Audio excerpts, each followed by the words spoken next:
The Foamposite Pro had a great year last year. All they really needed was the Pro Pearls as well as the Pine Greens.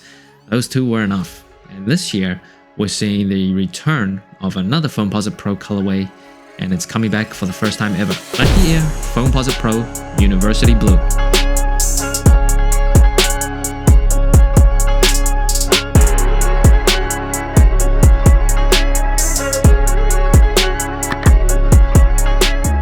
The shoe is dropping on March 20th for $240. I think that is the release date right now. I don't know if it's gonna move around, but $240. I'm gonna be surprised if they don't up the price of foams in general, up like $5 to $10 this year. We've seen it come at $250 before for like some more special foams, but I feel like they're gonna up the general release foams as well from $240 to maybe even $250, $255. Would not be surprised.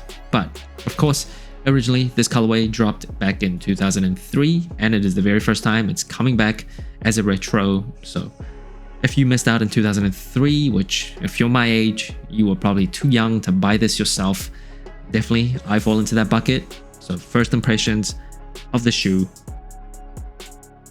I love the UNC blue.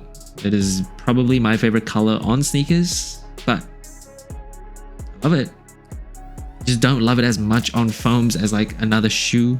I don't know if it's just the material, just instinctually. I always judge colorway just instinctually, like how it makes me feel when I first see them, how it makes me feel when I unbox it.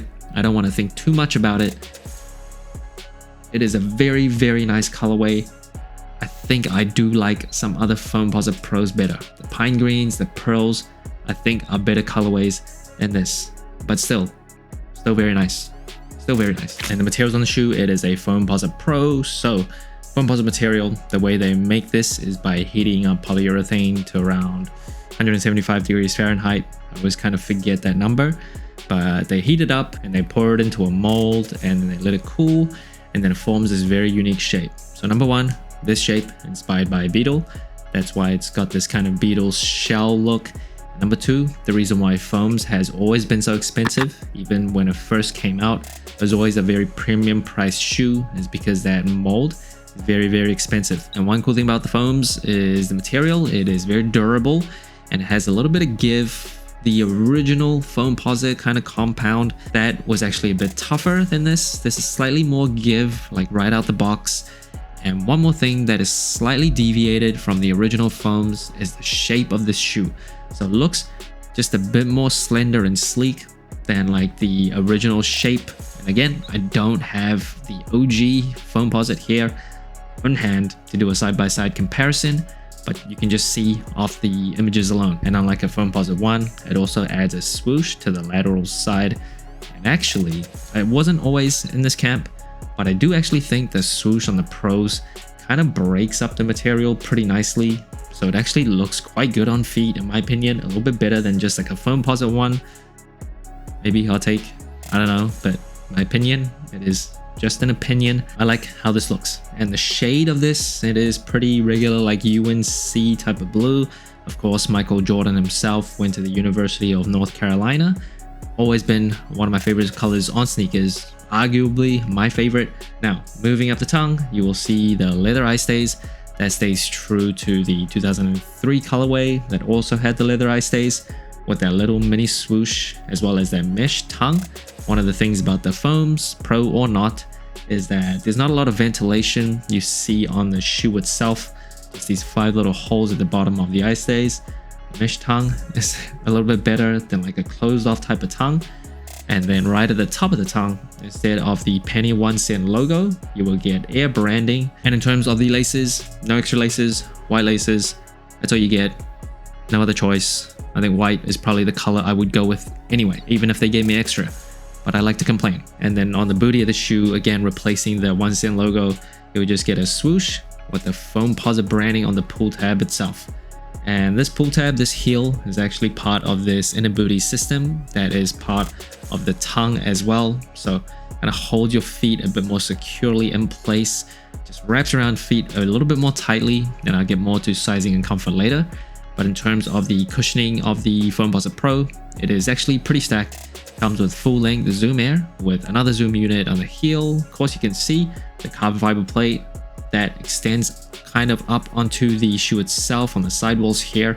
So that adds more rigidity and stability for like side-to-side movements.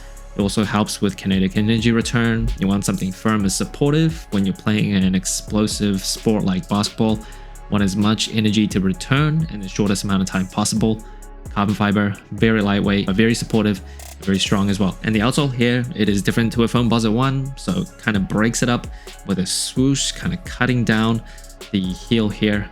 Love how that looks. Majority herringbone traction. I think it'll still hold up in a decently maintained gym and a pretty crappy maintained gym. Probably won't do as well, but if you're playing in a pretty clean gym, shouldn't have any problems. The insole of the shoe, Nike Air branding down here in that UNC blue. Box of the shoe, nothing too special here, just a black Nike box, pretty regular for foams. Now moving on to sizing and comfort, I am a wide and flat footer. For foams, I usually just go true to size. It is one of those shoes where you kind of got to give it time to really break it in. It starts to mold to your feet the more you wear it. One good thing about this material is it is initially quite like tough, but it is durable, but it does start to mold to your feet. And after that, I feel like true to size works pretty well for my feet. It doesn't really hurt in any part of the shoe. I like the inner booty, how it kind of wraps your feet a bit more securely as well. The ankle padding here isn't like the thickest, so that's one minor complaint. It's kind of thin here. I will say it is pretty close and flat to the ground, so if you like prefer a very thickly cushioned sole, these probably aren't it for you. Also, it is pretty heavy. So if you're one of those people that complain about the weight of a shoe, definitely not these. These kind of like a brick. And that brings the total sole score of the Nike Air Foamposite Pro, 30 out of 40. A pretty average score compared to other general releases. Now first, that is colorway. As much as I love the UNC blue, one of my favorites ever, I will say whatever reason on the foams, I don't think it's as nice as it is on like the Jordan 1s, the Jordan 5s that you see behind me, Jordan 4s as well. I just feel like it looks a bit better on like leather or like nubuck especially. It just feels like it looks really good. On the foams, this type of material, it is not my favorite. Still really good, but it's not like a 10 out of 10 delicious. And in terms of the materials, the only reason I give a 9 out of 10 is because to me, you just can't beat like really, really delicious leather.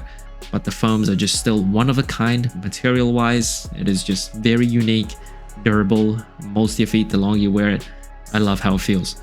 And in terms of the comfort, if you can overlook the weight of the shoe, the low profile, like flat to the ground feeling underfoot, it's actually a decently comfortable shoe, especially the more you wear it. And in terms of the versatility, I've always said the foams just looks very kind of bulky to me. I don't think it's like the most wearable shoe. And when I think about versatility, I think about it and how it applies to like a general audience. Not like sneakerheads who know what the shoe is, just if it was sitting on a shelf somewhere, does a random person look at the shoe and go, oh, I could wear that to many different settings? I don't think so. In terms of the shape, the wearability, the colorway itself, the blue is a little bit much, especially that UNC blue.